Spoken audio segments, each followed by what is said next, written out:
Hey everybody, it's another Friday and Christian's back again. Thank you for joining us today. My pleasure. We are so glad to see you. And we have something special planned. Nathan, I'd love for you to introduce our special mini series we've got going on. Yeah, excited to kick things off. And Christian, great to see you again, and welcome back to the Guidebook Greenroom. And this is kind of our first episode where we're kicking off our event planning mini series. And the idea behind this is really to bring some of the ideas, challenges, experience of event planners to life each week. We obviously at Guidebook work with a range of event planners from lots of different industries who are going to have totally different experiences. And I think there are some really great stories to be told. So we will be bringing you a new guest each week over the next couple of months. And today, Christian, it's great to have you back in the green room to help us kick this off. And I kind of wanted to sort of dig into your experience of working with event planners over the last many years here at Guidebook. You are a a key component of the Guidebook cog, and you've had great experiences working with lots of our many clients. So my first kind of thought is just around, do you see any common goals that emerge from your conversations with event planners? Yeah, absolutely. I mean, there's the big ones, of course. People want the best bang for their buck, or they want to be able to maximize adoption. They want a valuable resource that people take seriously, and maybe something that also allows them to have a little bit of fun on site as well with some of our great tools. But I think one thing that I know we sometimes discuss in our existing business team meetings, our account management group, is just often clients just want something that makes sense, and it can be a combination of those factors that I just rattled off. It can sometimes be just being able to service a very specific need or a particularly unique event. And I think that's a lot of fun to try to define, especially now, late last year, we completely revamped our product offering. So it's such a joy to find the best fit for every single person I speak to, genuinely. But yeah, I would say just finding that sweet spot of, hey, we need a valuable tool that we know we can trust. We want to be supported along the way, and we want to get great feedback from our users. We want them to tell us that we did a good job. And I feel like if we check those boxes more often than not, we've got very, very satisfied customers. Yeah, that's amazing. And you kind of touched on there, things have evolved and changed at Guidebook in the last 12 months or so. And has that changed the way in which you're able to work with event planners when they're maybe trying to connect with you and thinking about the events that they're organizing and, whether that's through engagement or, information sharing, whatever it may be, has it kind of allowed for conversations to evolve with your customers in the way in which they think about their events and Guidebook? It definitely has. And I think part of that is because it's more about um, changing the customer's perspective or idea of what Guidebook is, what Guidebook can do, especially folks we've had the pleasure of working with for a long time. They have traditionally viewed our platform one way and they have a pretty good idea of which products we offer. But now, that's all really starting to change, whether it's our gradual evolution into a full-on event management platform or the product revamp that I mentioned, where there really are more options than ever to find the right type of launch for the right type of customer, the right type of person, even. So yeah, absolutely. I think in ways in which the actual conversations themselves have evolved is just first being able to ask specific questions about their gatherings, their needs, their expectations, what their goals are, what their pains are, and try to work down from there. And I just love, for example, that we now have small guides of two different options, but it's just so great to be able to serve smaller events or micro events, events of not even 50 people sometimes for, really fair pricing or a really cool feature set can still be made available to them. So just finding, again, I already kind of said it, the theme is finding that sweet spot. And I think that we have more tools than ever to help do that with every customer. I love that. I think that it's really interesting that even if there are common goals or like even if the concept of an event is the same, bring people together, talk about stuff, have a coffee station. Uh, Inspire, engage, people have these takeaways that they take away from that from your content. Even though like the bones might be the same, each of our clients puts their spin on it, whether it's from a branding perspective or like what their audiences need or like what their team's goals are. So I love, Christian, how you're talking about making sure that our tool is flexible to be personalized to our clients, and then they in turn can offer personalized experiences to their audiences. I really think Guidebook can be central to an event experience, but it's even more flattering when it kind of fades into the background and like you forget that you have this thing that's nurturing connection, nurturing your community. Um, so I appreciate you talking about kind of like the range of people that we serve and also kind of the range of products that we can offer, so we can be flexible in those ways.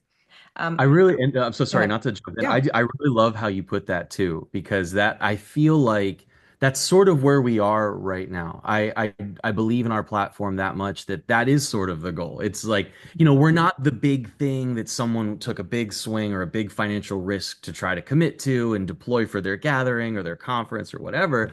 We really are that tool. It's like, well, hey, you guys offer a lot of great features. We know you're reliable. We know you've been a player in this game for a long, long time now. And really, we just want to make sure that our users, whenever they need the app, can have a great experience, get valuable information, close it out, and continue going about their day or their schedule or whichever. So absolutely, I think that's just a great way to put it. I feel like that should be on the website somewhere. It's like we're so forget about us. We're That's just what gonna we take a clip of that and you go to guidebook.com and it's just you saying that. don't worry about us. Just don't even think about it. Anyway.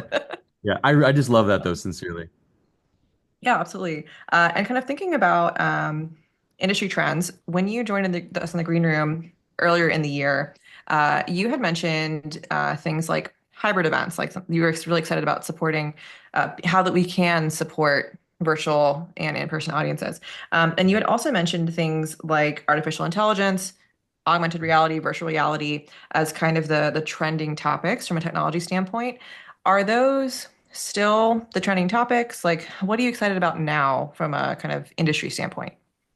Yeah, I mean it's funny. Even just I think when we last connected, it was January. So yeah, even however many months now, it definitely still I can tell it's on people's minds, of course, and obviously Mhm. to uh, the 1,000 foot view, it's certainly on a lot of people's minds. But I do think that still, as I kind of had shared then, it's not something that I'm discussing daily necessarily, and I it's not something that for some of our longtime customers is an absolute priority. It does come up from time to time. I mean, we certainly, we want to be as helpful and informative about our functionality as we can. For example, we have an upcoming webinar discussing AI tools and how they benefit the platform. I mean, so certainly we love having those conversations, but I would still say that at least for me, we're kind of still in the learning phase of just seeing how critical some of these things are. Mhm. What folks envision them being able to provide or what needs they can service. But I actually think getting back to the first item you mentioned, it still seems like a big focus is on even if it's not a full-on hybrid gathering, having the flexibility, having some dedicated web tools, having more platform flexibility in general. And I think a Mhm. great example of that is how our recently launched registration tools can operate completely independent of someone's guide. So you Mhm. technically can use our platform as just a registration tool and nothing else. And I think that's really special. I mean, that certainly was never the case for years and years. I mean, it was, everyone kind of understood what the experience was, what all of our bells and whistles were.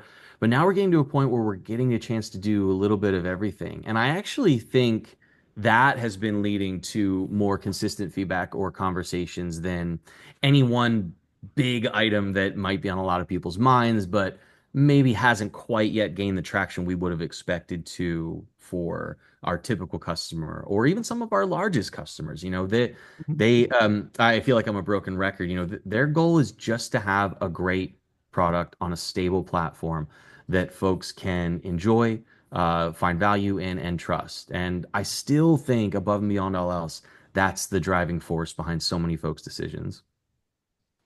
That's such a great point, and also something that, like, as a product manager, I'm always thinking about.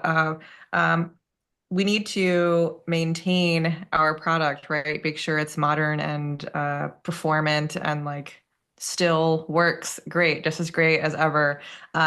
Because people expect that quality, our engineers expect that of themselves as well. And then like what are the new features that we should prioritize? You know, what really will deliver value as opposed to just being like a shiny, sprinkle on top. So what really, really is important to people. Nathan, I was wondering if you had anything you wanted to ask about industry trends.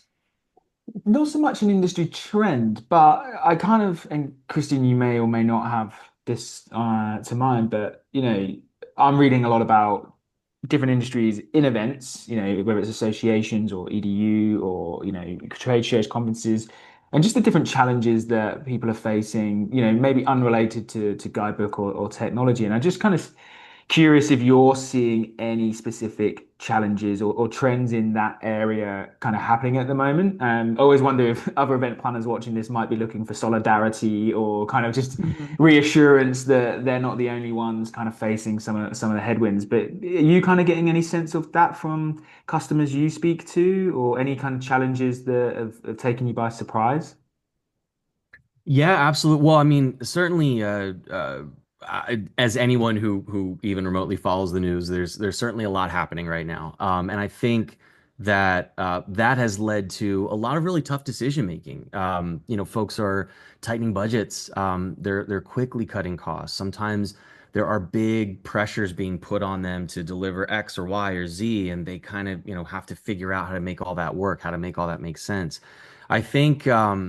The beauty of that, and I say this genuinely because I just had a conversation with a colleague about it. Like, I actually love being in those positions to be able to first help and just answer questions and just I get at the end of the day we are a product, we are a platform that people choose to leverage. We're not necessarily saving lives, we're not out here fundamentally changing the world. I think we do some really special things, and I think we have incredible people. But first and foremost, I understand. I think I just want to be able to listen, and then from there, I think it sort of goes back to just how exciting it is to find the right fit for everyone. I mean, you know, I don't get sad if maybe someone who previously had leveraged a standalone branded app, for example, all of a sudden really has to cut back. And instead of just abandoning the platform completely, a platform that they've loved and trusted, we just work with them to find a better fit that may be a little more affordable or just may happen to fit their budget this year, whatever it might be. And I think those conversations have definitely been increasing, but I have been not knock on all the wood so far pleasantly surprised that it certainly hasn't led to any kind of catastrophic moments. I think people want to find solutions.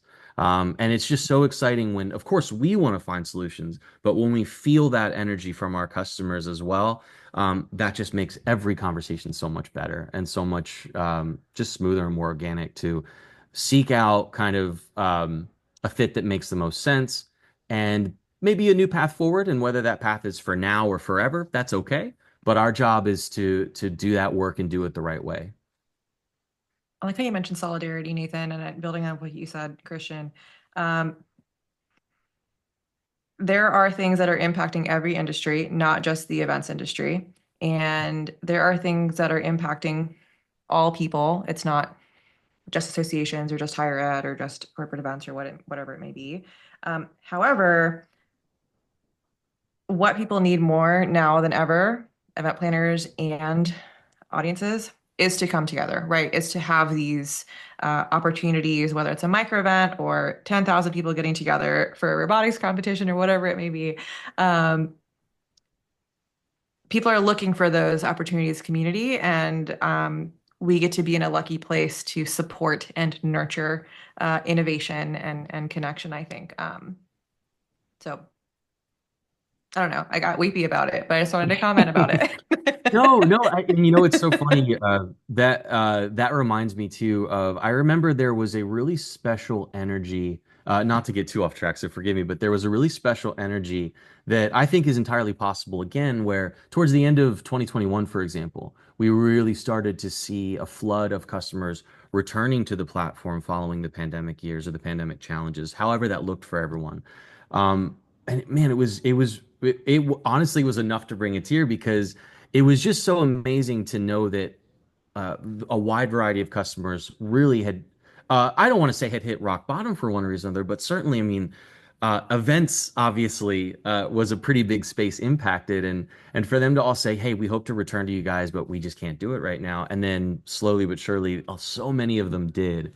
That was just so cool, and I think that speaks to not only the platform that we have, of course, but really the team that we have across the board. I that for people to seek us out after, in some cases, maybe even 2 or 3 years away from the platform, kind of still trickling back in. That's so encouraging, and I think right now is such a critical time because I feel like it's another big opportunity for us to help build that goodwill and remind folks like, hey, we understand if you can't do it right now, and we understand if all of a sudden, in a seemingly a snap of a finger, all of your plans have been upended. But we're here, and I just let me know if you have questions. Let me know, if you have Mhm. any concerns about this, that, or the other. It doesn't have to be about a sale. It can be about anything going on. So, anyway, that's all to say. I certainly think anytime that there are heavy challenges, there's a chance for beauty. So I think that's an exciting prospect to be able to work through. Wonderful. I'm really curious to see throughout this event planning mini series what we hear from other folks in these different industry spaces and kind of challenge our assumptions and maybe broaden our understanding of the pain people are feeling, the joys they're feeling, and like what role Guidebook has in supporting them. So thanks, Christian, for sharing your bird's eye view and for kind of reiterating what we have to offer, as people and as a company. But I'm really, really excited for clients to get in this green room and share their perspectives directly with us. So Ooh, keep an ear out for yeah, that. that's so exciting. Yeah, good to see everyone, and Christian, thanks for joining us today. And yeah, we're excited. Next Friday we'll be in here with our first guests in the well, first customers. Not you are first guest, Christian. Excuse me for getting that wrong. Our first customers and event planners who are joining us from Iowa State. So yeah, watch out for next week's episode. That's awesome. My pleasure, guys. Thank you so much. This was awesome. Bye. Good to see you.